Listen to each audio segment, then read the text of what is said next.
call this meeting to order. It is 11:07. Roll call. Oscar Salinas here. Mary Hernandez present. Armin Garza present. Ochoa present. Dr. Science, I do declare quorum for this work session. Thank you, Ms. Ochoa. If we can all please stand for the Pledge of Allegiance. I pledge allegiance to the flag of the United States of America and to the republic for which it stands, one nation, under God, indivisible, with liberty and justice for all. Justice for all. Thank you, everyone. Don't have any public comments, so we'll go on to discussion of extension of transition plan for on-campus instruction. Thank you, Ms. Ochoa. Good morning, everyone, and thank you, everyone, for joining us. This morning, we do have a presentation on an extension to our current transition plan for on-campus instruction. We do have several staff members that are going to be starting or doing the plan. And the first person is Mr. Jose Luis Morin, who is our Assistant Superintendent for Student Services. Thank you, Mr. Morin. Thank you, Dr. Sainz. Good morning, everyone. Okay. As we all know, for the first 4 weeks, TEA allowed 100% remote instruction, and this was from September 8th through October 2nd, right? And then on August 12th, our school board approved a second 4-week transition window. This was from October 5th through October 30th. And this is the window where we are implementing phase 1 and phase 2 of the La Jolla ISD PhaseIn Plan for on-campus instruction. Beginning October 5th, we were required to allow students who come from households without internet connectivity to access on-campus instruction. We had identified 1,463 students that did not have internet connectivity. However, only about 400 students attended on-campus instruction the week of October 5th. Today, we are proposing an additional 4-week extended transition window. And this is something that we need to submit a plan to TEA for feedback. After receiving feedback from TEA, the plan will require board approval. The transition window extension plan will have to include increasing levels of allowed on-campus instruction. In the following slide, Mrs. Magda Villarreal will present on the proposed phases for this plan. Good morning, everyone. Hello? Good morning. Good morning. Good morning, Dr. Science. Good morning, everyone. As Mr. Monin just stipulated, the extension waiver states that we should increase the number of students for on-campus instruction, therefore the development of the PhaseIn Plan. I will be going over phase 3 and phase 4, and then talk a little bit about phase 5, okay? Administration recommends for phase 3 that we bring in the following students.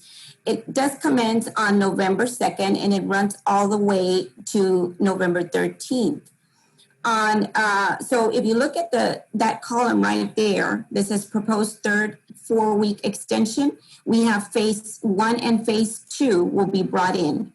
And then we're also stating that we would bring in students that are identified as needing accelerated instruction after being administered the BOY assessment. And that's for grades 4th, 5th, and 6th grade.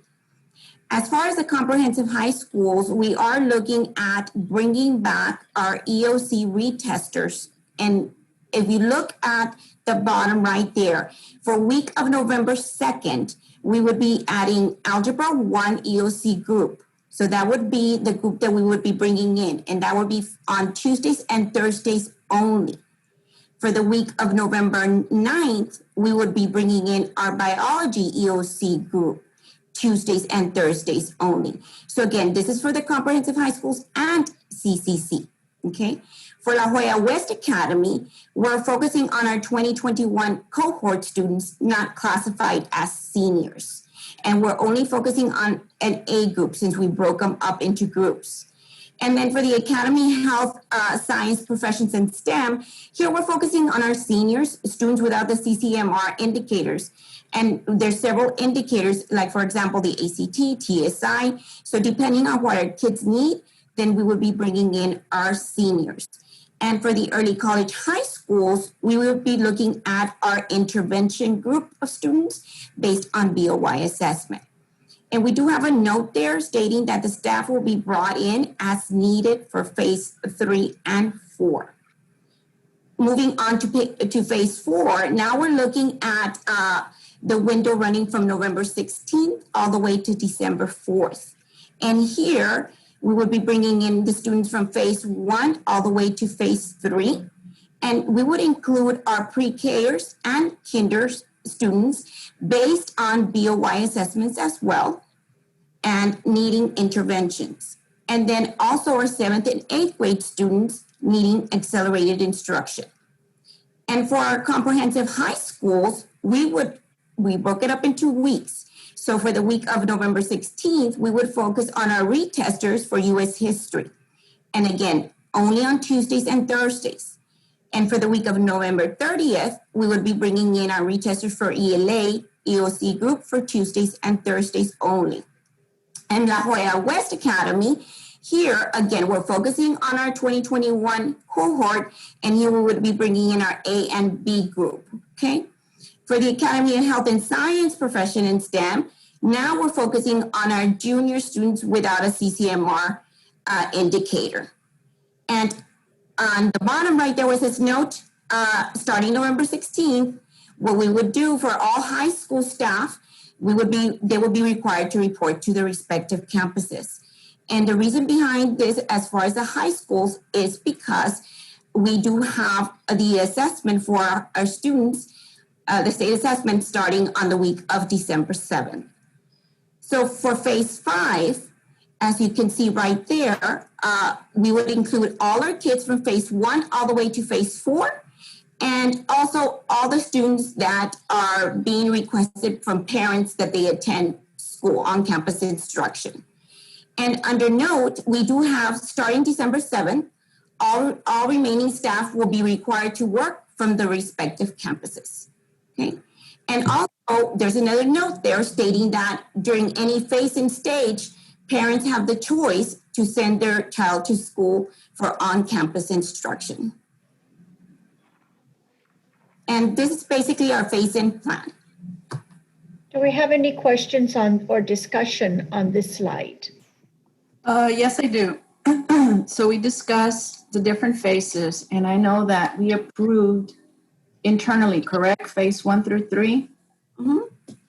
So my question to you is, can we not change the body of each phase, but can we change the dates of each phase since we only approved it internally? That way we can push even further into our staff being brought in voluntarily and bringing them more into December.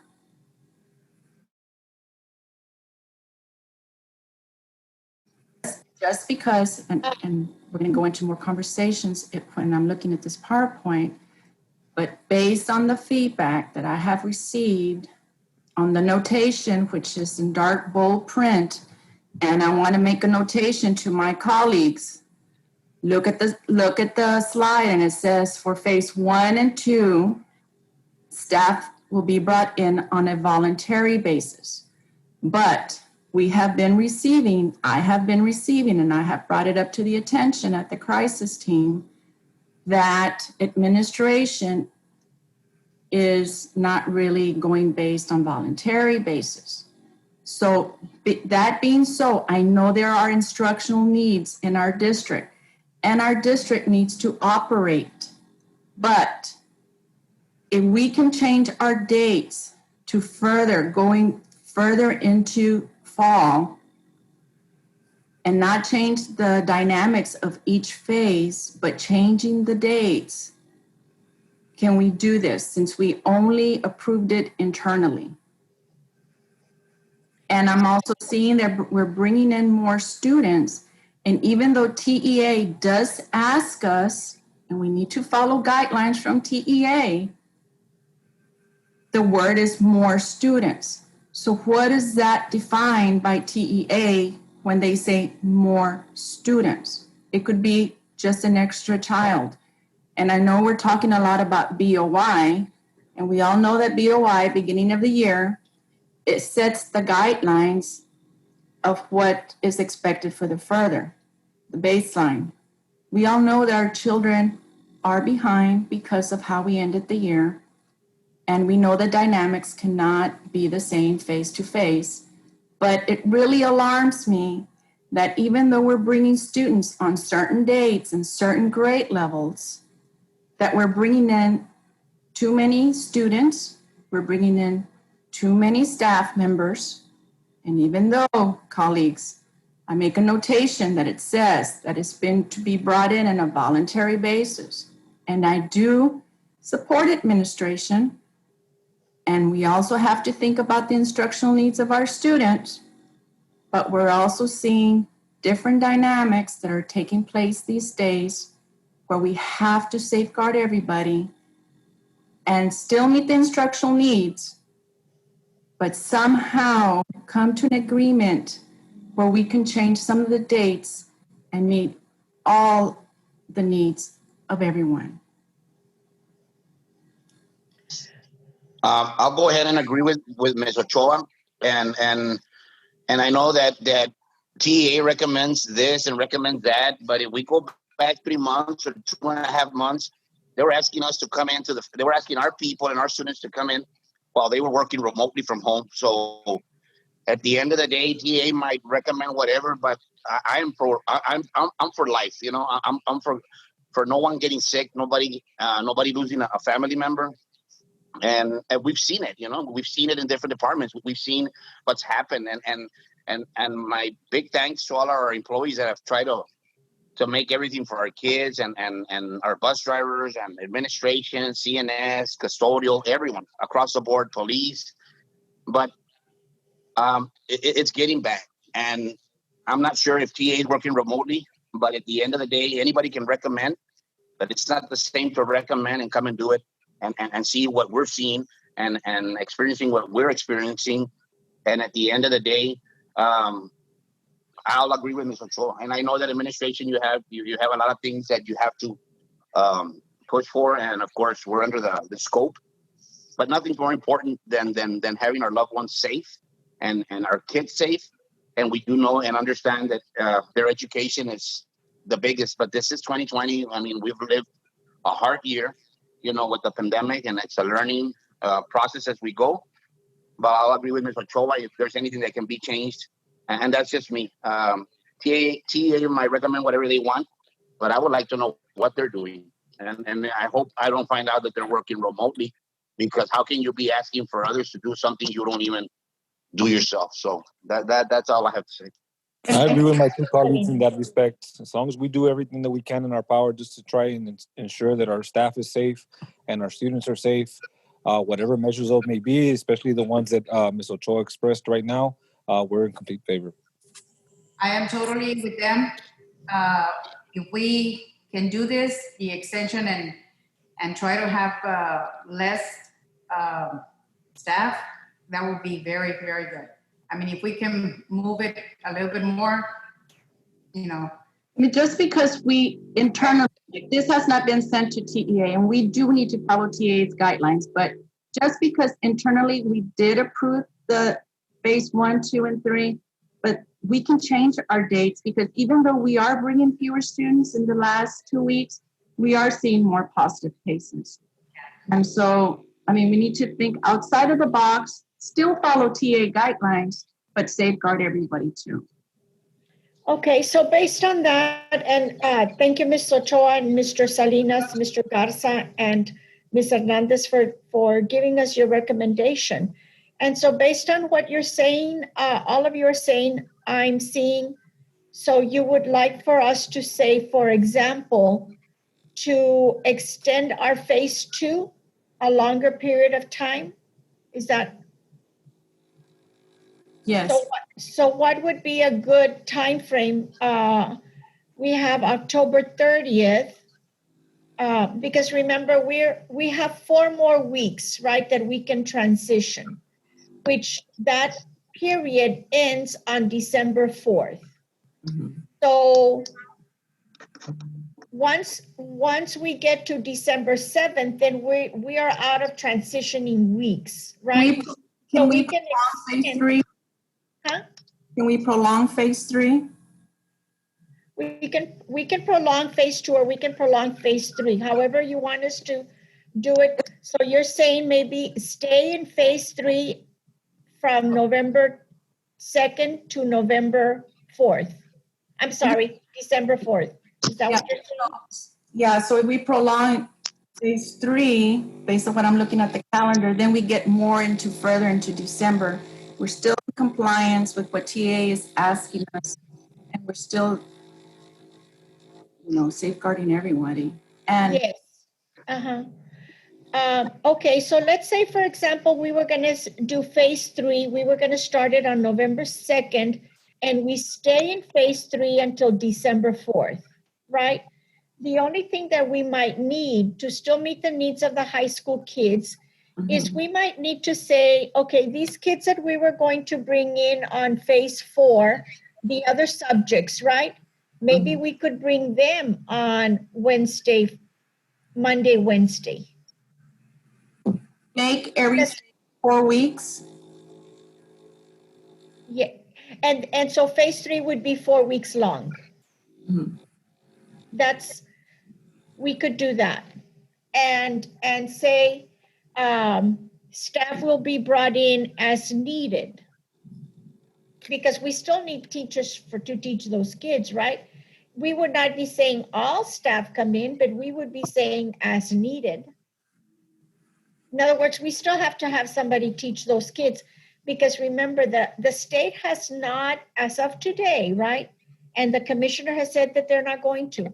We still have the end of course test for these kids, which is graduation, them going into the next grade. So the state is still administering the end of course assessments the week of December 7th. So it could still work, right? Extending phase 3, but at some point we would need to bring in the kids that need tutoring for ELA and social studies. U.S. history. U.S. history. But we could bring them in on alternate days of phase 3. Okay, but we cannot bring our special ed students because they're so susceptible. Well, we still have to make it optional for parents.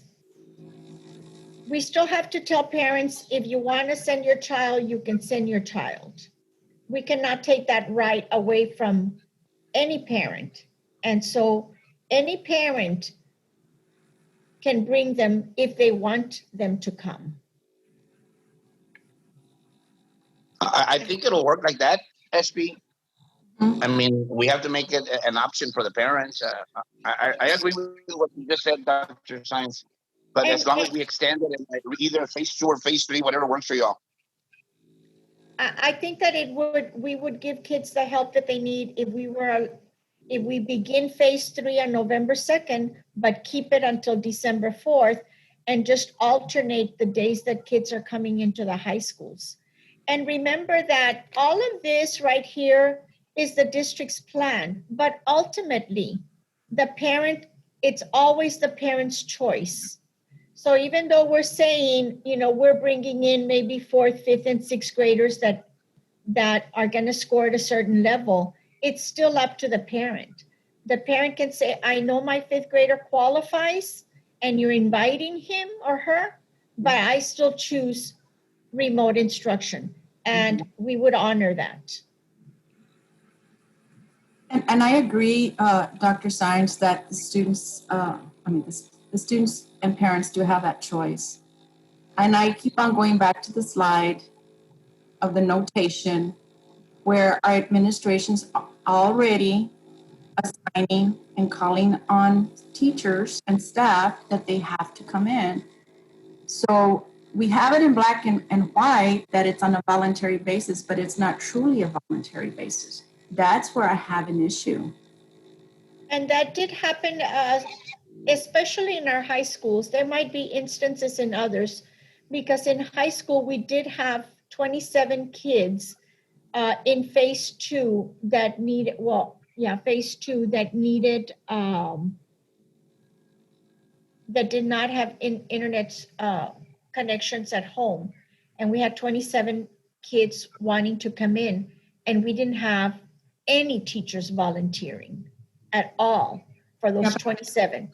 So the principals did have to call staff and say, I need for you to come in. They did call some paraprofessionals to come in. They did call, for example, they tried calling teachers that do not have a class assigned, that are not teaching a core area class. Those are the professionals that they called. They still didn't have enough, so they called paraprofessionals, because we did need someone to supervise these 27 high school kids. It was not so much of an issue in the other levels, but in the high schools, that is where principals had to call people to come in. And that's not so much about phase one where I'm talking about. I'm already talking about phase two. I mean, teachers are already being assigned for next week. Those are that's what I'm talking about. And even administration has told, that this plan has not been approved. I know that they're being proactive and reaching out to their staff, but at this point, we really need to look closely into our PhaseIn Plan.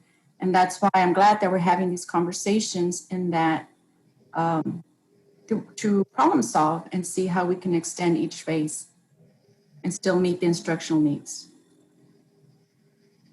Okay, so are we okay with then saying that our phase three will last from November 2nd to December 4th?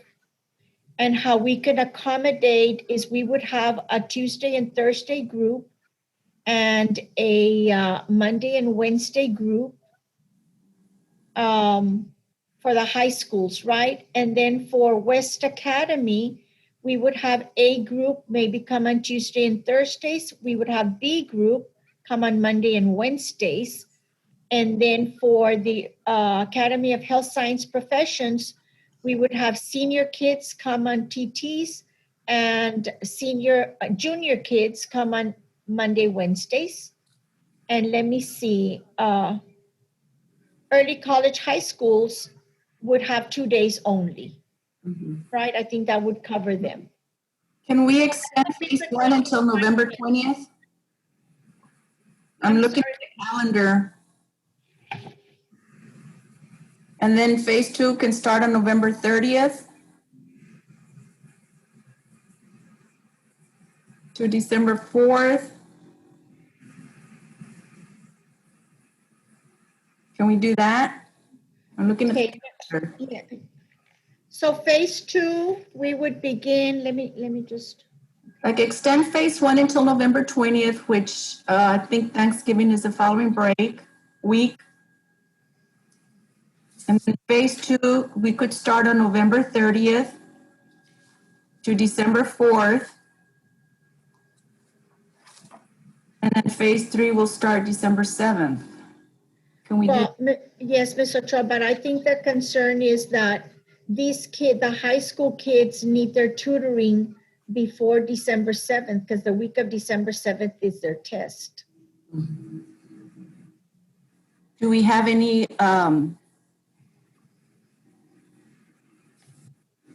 so that's why the principal recommended. what has been your feedback, sorry, Dr. Sainz, what has been your feedback, Ms. Villarreal, Magda, from your secondary administrators?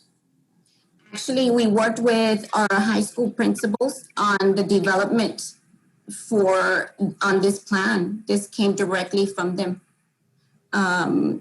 So we worked with our high school principals to develop this plan and when to bring in our kids. So we met with all principals last week to get feedback on the plan. And then we had a different meeting with our high school principals so we could get feedback from them.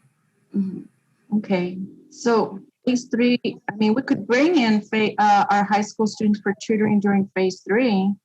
Mm-hmm. I think originally the way you proposed it, Ms. Ochoa, was on extending phase 3. I think that would work. Then, making sure that we had the parent choice for special ed kids. You mentioned that as well, because that was a concern. And I made note of that. But I think extending phase 3 for those 4 weeks, that would work for our high schools.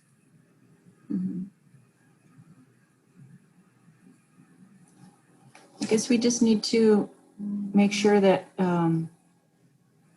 yes, there needs to be accountability at this point, because literally we're living in survival mode right now.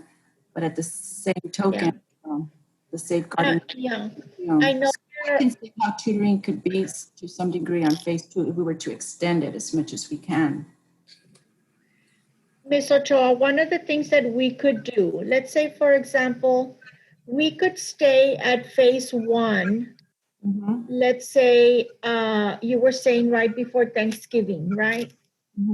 And then in phase 3, that's when we would bring in, at the same time that we're phasing in the 4th, 5th, and 6th, we could say we're going to bring in, elementary kids, all elementary kids identified through the BOI data and the self-contained. So in other words, we would stay in phase 1 up until November 20th. But, well, no, it would have to be, in other words, in our phase 3, starting on November 2nd, that's when we could start the first, these kids right here that we have on phase 2. So our phase 3 would be a big phase in. But we would stay in phase 1 until October 30th. In other words. Phase 1 until, I'm still thinking about extending phase 1.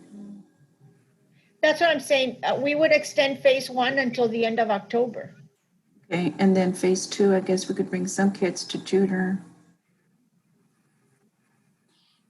Dr. Science, good morning. So sorry for logging on late. I wasn't able to log on earlier, so I'm trying to catch up with the phases. So that what you just proposed would be not doing phase 2 and during phase 3 do both?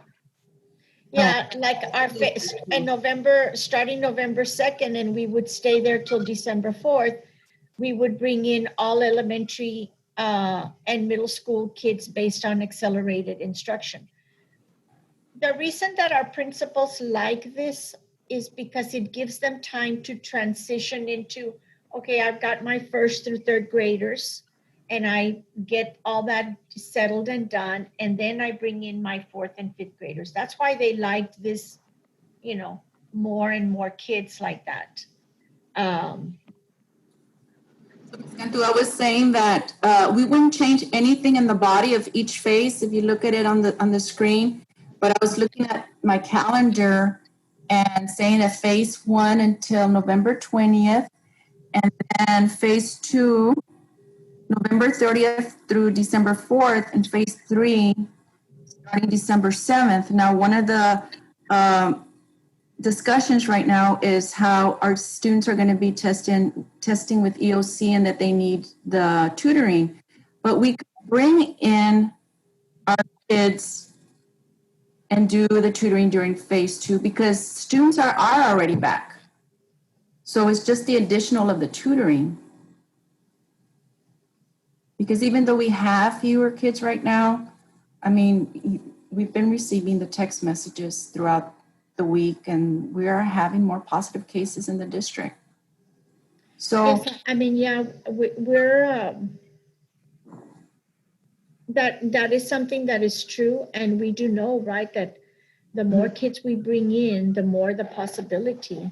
So I understand what you're saying. I think we just need to work it out so that we can provide our high school kids with the tutoring that they need before the test on December 2nd. And so what you're saying then is Which they could be phase two. Tutoring could still take place during phase two. It's just moving the tutoring to phase two. So moving all these high school groups to phase two, right? And still doing the Monday, Wednesday, Tuesday, Thursday for different subjects. And so basically that would start December, you're saying? November.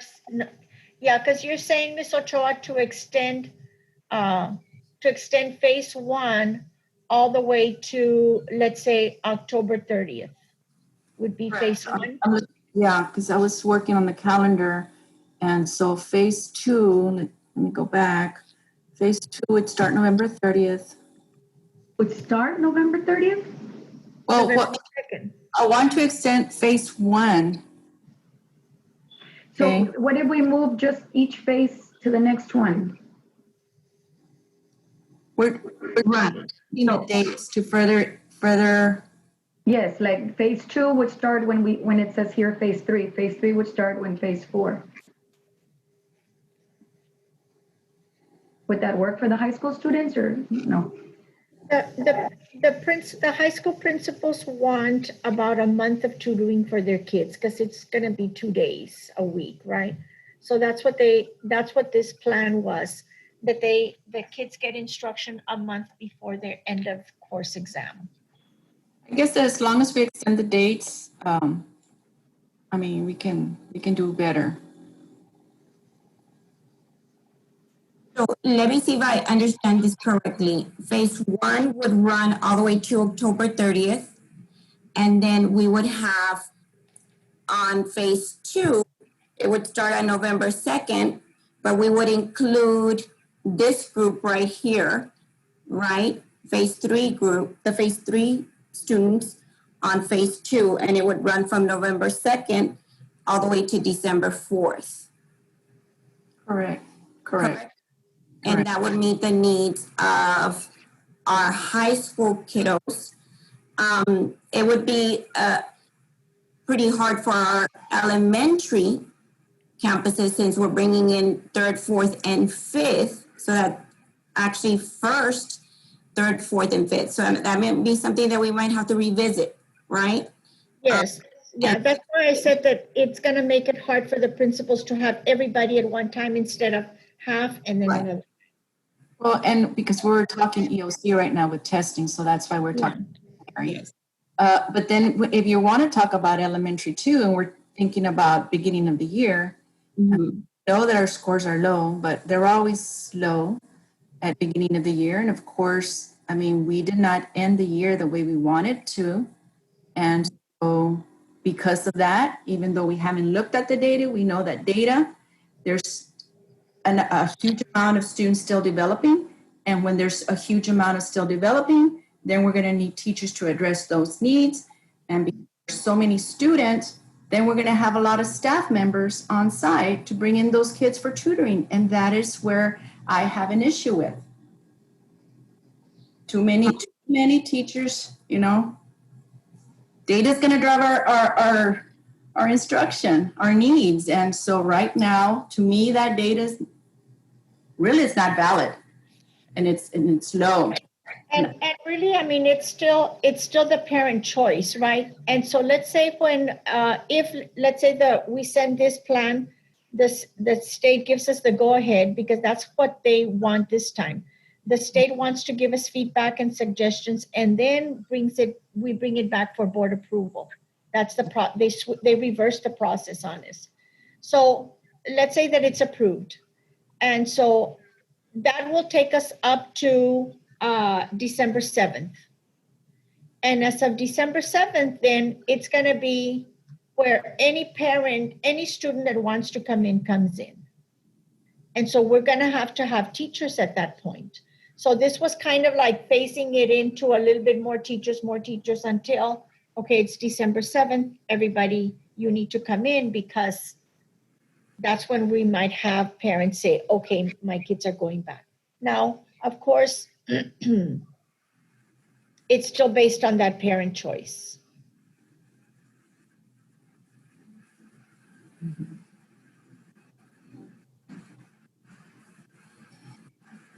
Well, when you tell parents, you know, that the scores are low, of course they're going to panic.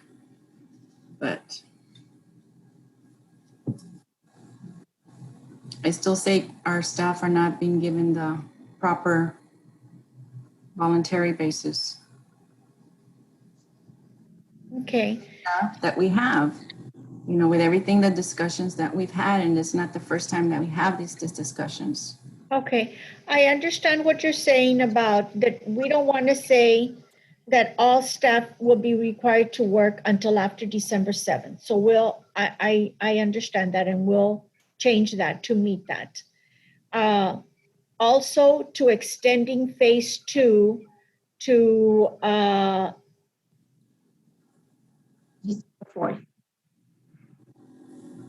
till which date extend? November 2nd to December 4th, Dr. Science. Phase 2, yes. I just don't want to be the next district that is in the news from neighboring counties that have had over 100 positive cases.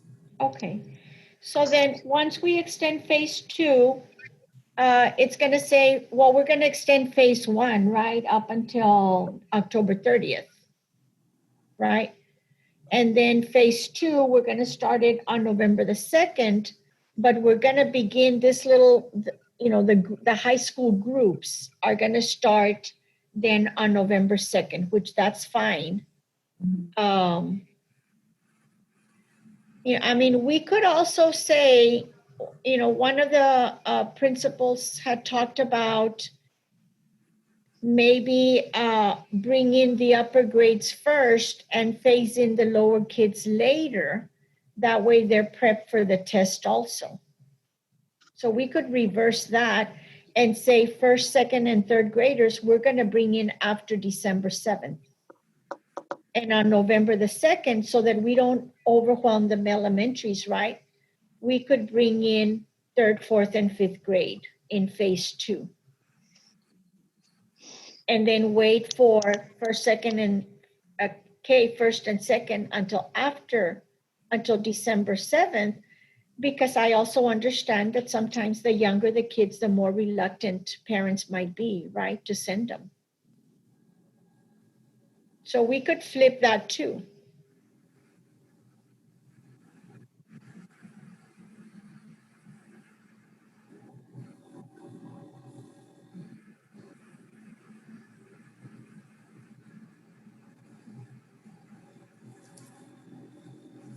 And so then we would stay in phase 3 up until end of December 4th. Phase 2. Yeah, phase 2. And really, we don't know what TA is going to say. They may even extend our dates too, so. Yeah, that could be too. I mean, just the way, remember they had told us just 4 weeks, and then later on they added another 3 weeks. So Yeah. they might add another 3 weeks, and then we'll already have our little phase 3 plan.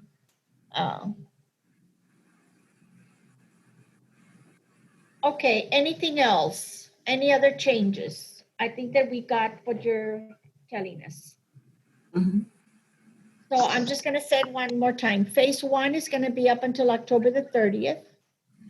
Phase 2, we're going to begin on November 2nd, but it's going to be extended all the way to December 4th. And we are going to bring the high school kids in that need tutoring. Can we kind of ask the elementary principals who they want to bring in on phase 2? Do they want to bring first, second, third, or do they want to bring third, fourth? Somebody muted the meeting. I'm sorry, Mr. Salinas. Yeah, somebody muted the meeting, so I didn't hear the last minute.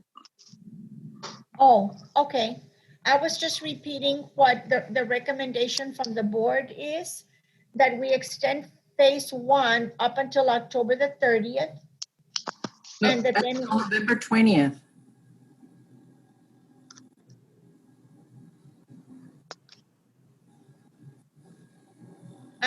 What?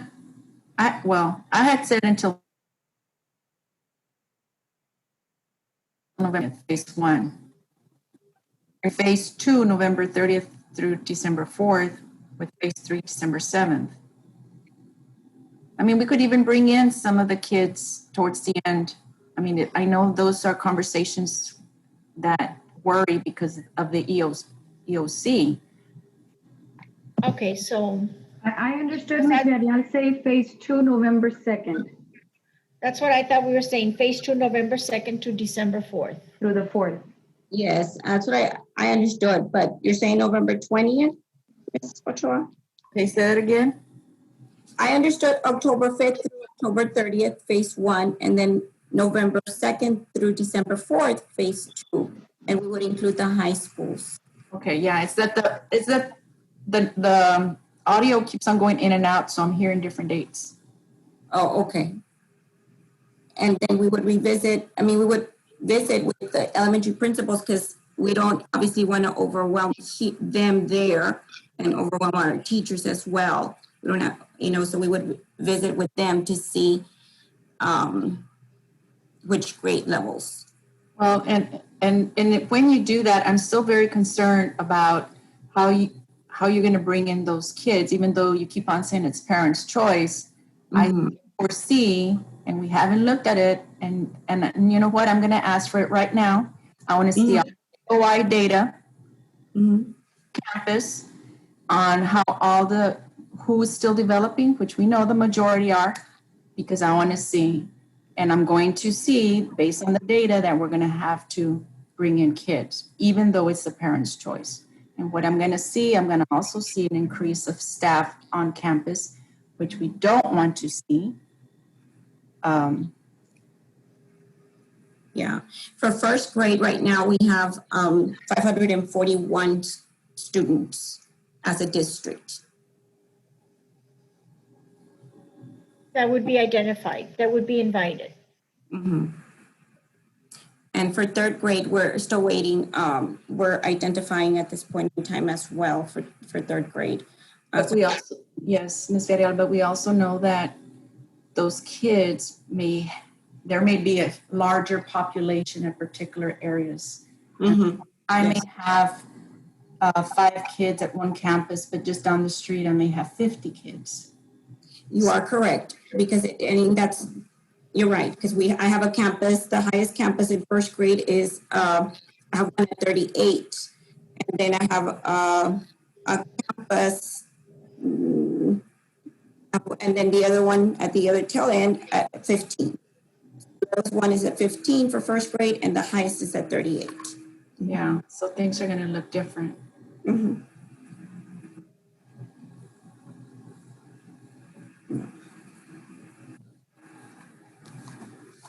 So can we say, I guess let's work out the high school. Can we say that starting November 2nd, we would bring in the high school kids that need the tutoring? Are we okay with that part? Okay. So then the elementary, we could either say we're bringing the kids for accelerated instruction, whatever grades the principals say, let's say 3 grades at the most. We could say November 2nd, or we could say December 7th.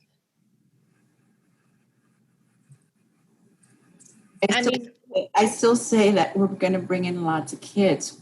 When TEA says bring in more students, it could be 1 or 2 kids. Yes, that's what I'm saying. So what do we have to have grades 1 through 3rd? Can we just have grades first grade only?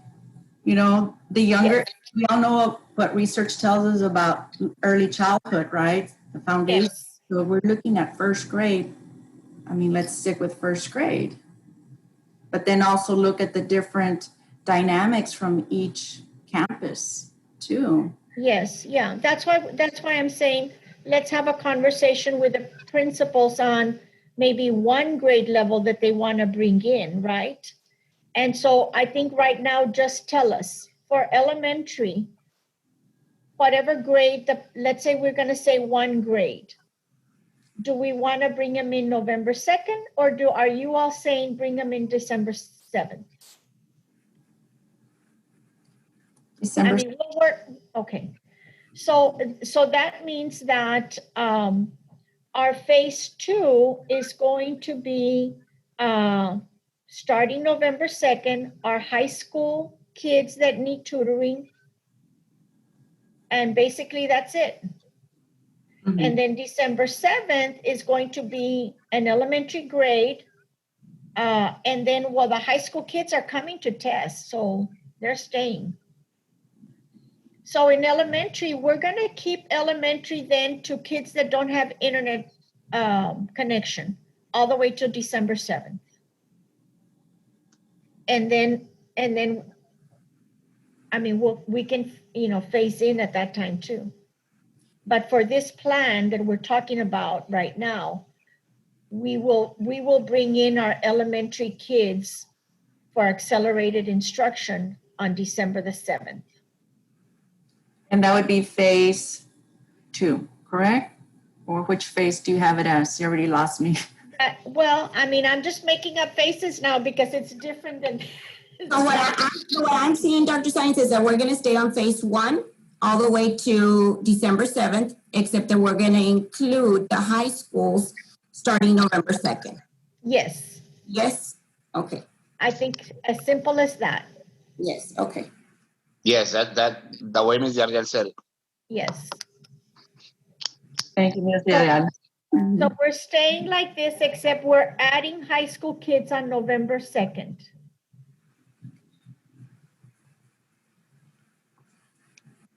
Those that need tutoring. To meet them, yeah, the ones that, which is this list right here, and we'll still do the Tuesdays and Thursdays for 2 subjects, Mondays and Wednesdays for another 2 subjects. Or the specialty schools that have seniors and juniors, it'll be seniors 2 days, juniors 2 days. Okay, so I'm still a little lost here. So phase 2, it's gonna start when? Or we're not having a phase 2? We are No, having, they're writing up a new phase 2. Okay, and Yeah. that's the one that is gonna start on November the 2nd? Yes, phase 2 is gonna start November the 2nd, but it's only gonna be high school kids. This list right here that you're seeing right now. But they're gonna start on November 2nd, they're gonna go all the way to December the 4th, right, in this phasing. and But where our does, elementary and middle kids, our elementary and middle school kids are gonna stay in phase 1 up until December the 4th.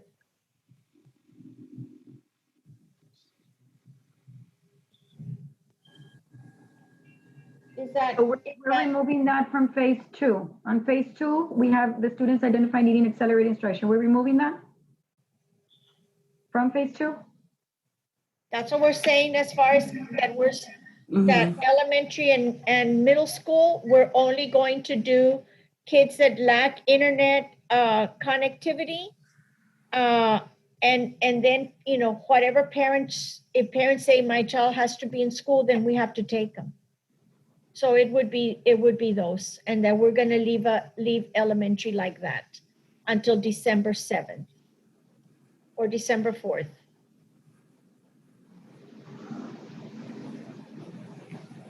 So basically, this one that we send to TA is gonna really just have 2 phases. And then we can say after December 4th, we will bring in, elementary kids that need accelerated instruction. Because TA is only gonna approve a plan up until, December 4th. Because then they're assuming that after that, the schools are open to whoever wants to come in. things can change at the state level, but I think at this point, that's a very good start. Mm-hmm. Yeah, and then we'll continue to monitor and note any changes that TA is making, and of course, bring them to you all for further planning beyond December 4th. Okay. Okay.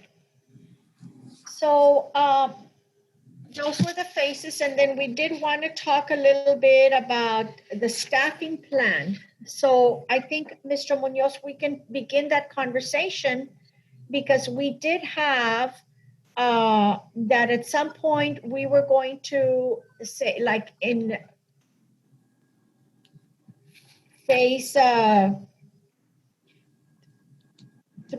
or 4, it was that staff was going to come in. And so we can continue to say voluntary, but for the high schools, for example, if we have kids coming to tutor, the principals do have to be able to say, I need Algebra 1 teachers to come and tutor Algebra 1 kids.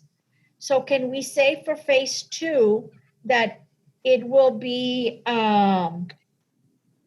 as needed to come in? In other words, once we go into phase 2, it cannot just be voluntary, it has to be as needed.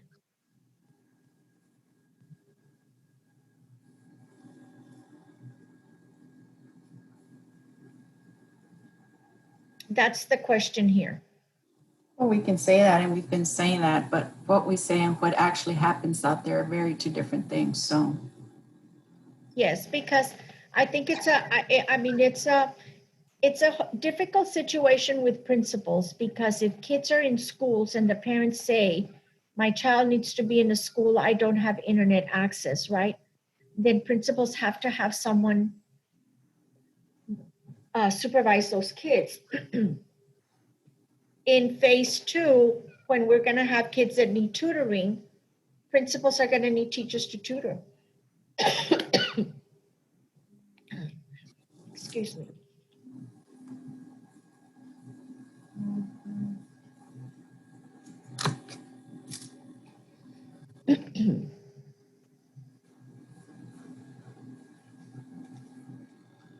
I don't know if you have comments that you want to add to this slide, Mr. Munoz. No, Dr. Science, I think it's in line with our phase-in process. Principals have been told since the board approved our first phase-in that they could bring in however many staff members they would need to safeguard the safety and well-being of their students, staff, and the community. We knew going in that the number would increase as we progress from phase to phase. Principals were told to begin with volunteers and to try and limit the number of employees at the campuses to only those that were essential. We did have within our PhaseIn plan, the goal, the plan was to bring in our high school employees on November 16th and all remaining employees on the 7th. But of course, we will make those adjustments based on the recommendations that our board members have made today. And we continue to encourage all our employees that have concerns about returning and to speak to their supervisors, to call human resources. We have several employees already that are in the process. Several of them have already submitted their documentation, and the accommodations have already been made for those employees. We are talking to our principals, and again, we are encouraging them to keep our teachers at home as long as possible, because again, like Ms. Ochoa mentioned, the more kids we have and the more staff we have, the higher the exposure that will be. So all efforts are being made to keep our employees at home. I know that in some instances, we have started calling in substitutes already because the students were showing up and we needed the adults there to supervise. But we will make adjustments according to what is approved when it comes to the PhaseIn plan. Let me just jot it. So I just want to get clarification for our phase 2, and it's, as you know, for high school students, is it okay if we put that staff that is required to come and tutor will be called in? With the stipend? Or no stipend? No, this is regular teaching duty. Just asking. That's, as of now, we were just saying this is teaching from campus instead of teaching from home. What about those for tutoring, since it's an additional time on site? Well, but it's going to be done during the school day. We're saying tutoring, right? But it's accelerated instruction during the school day. Okay. Okay, so then on to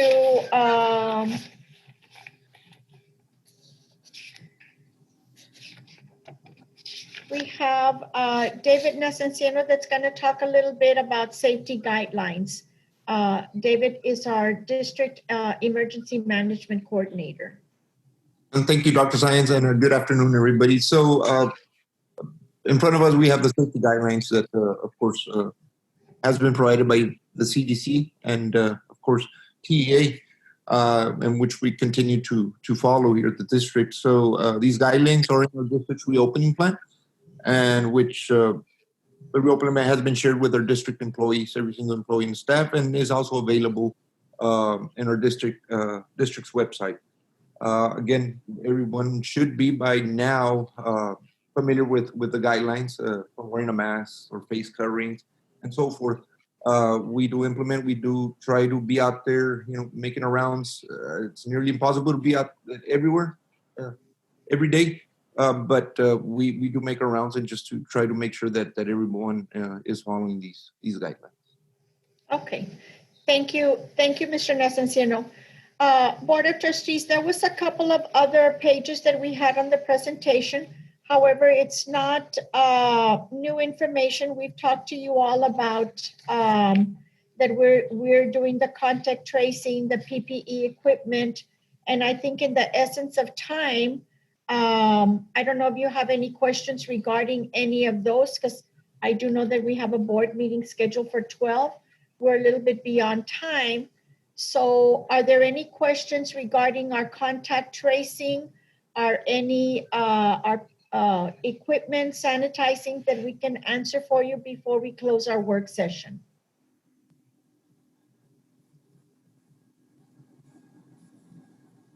Thank you Okay. for your work and for listening and for being receptive. Thank you. Thank you for your feedback, Board of Trustees. We appreciate it. I adjourned this work session at 12:04.